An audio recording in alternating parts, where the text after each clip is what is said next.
I move the amendment in my name. People could be forgiven for forgetting, when they read the corporate plan, that there are local elections in 2026.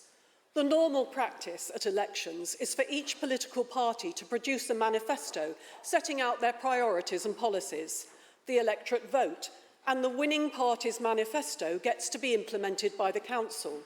That is the officer's job, to implement the manifesto of the winning party.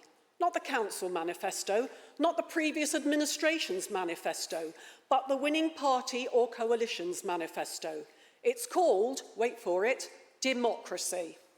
So where in this document, produced at the taxpayer's expense, where is the acknowledgement that after May 2026, council priorities and policies might well change because of a change of administration? And that therefore this is not necessarily what the council will be focusing on in 2027 and 2028. The previous two corporate plans, since the switch to all-out elections, have aligned to the election cycle as is right and proper. The council is broke, and next year's new administration is not in place, so time and resources should not have been spent now on developing a strategy for the years after 2026. It's arrogant. And it starts to look as if council resources have been spent on a Labour election pitch rather than a serious plan for the future. In the opening comments, Councillor Cotton likens Birmingham's story to A Tale of Two Cities, Dickens. A Tale of Two Cities is set against a background of political turmoil. So in that respect, Councillor Cotton was very topical.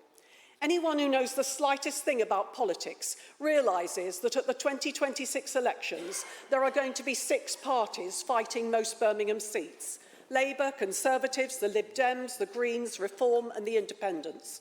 So Labour are very unlikely to win a majority. If you look at this year's results from across the country, and I know Councillor Pocock has, you'll realise that if that is replicated, Labour in Birmingham will be lucky to get 10 seats next year. Reality check. It's therefore highly likely that in 2026, someone else is going to be running Birmingham, either on their own or in a coalition. And who of all those parties will want to join up with a failed Labour group? This plan makes promises for the future. In 2018, Labour promised a city of growth with decent housing.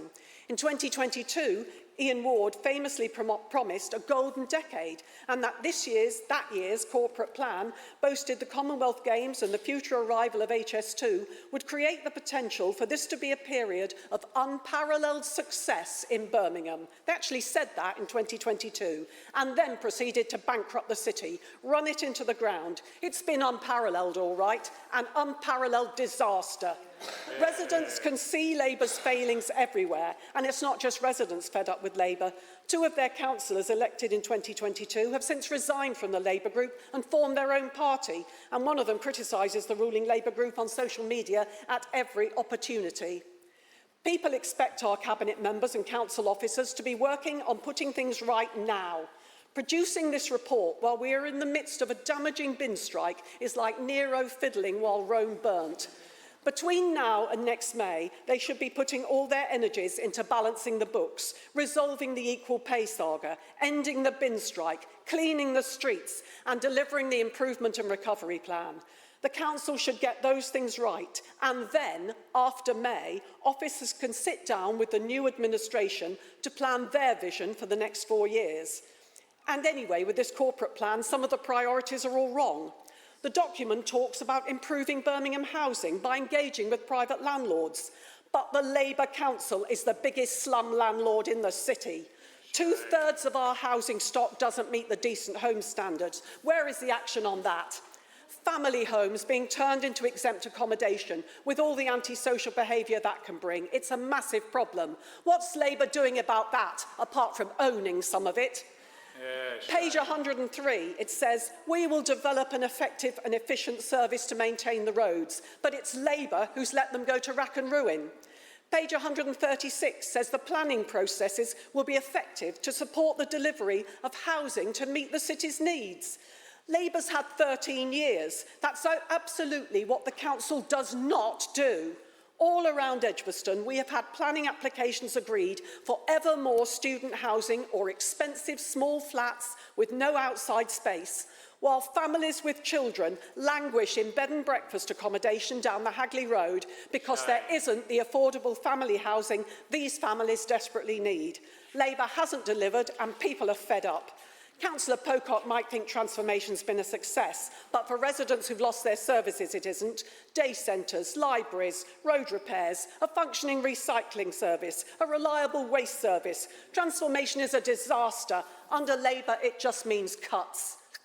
Labour can promise the earth in 2026, but no one will believe them anymore, because people know that they first need to balance the books, clean the streets, fill the potholes, collect the rubbish and the recycling, repair our council homes and take action on speeding. More speed cameras were promised in 2022, but they never materialised.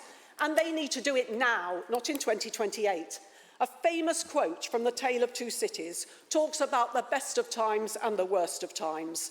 This city under Labour is suffering the worst of times. Everyone can see that their council tax has rocketed while services have been slashed, and that the Labour Council is at loggerheads with its own workforce. But a better future does lie ahead, not with this pie-in-the-sky corporate plan, but when this failing Labour administration is gone. Thank you, Lord Mayor.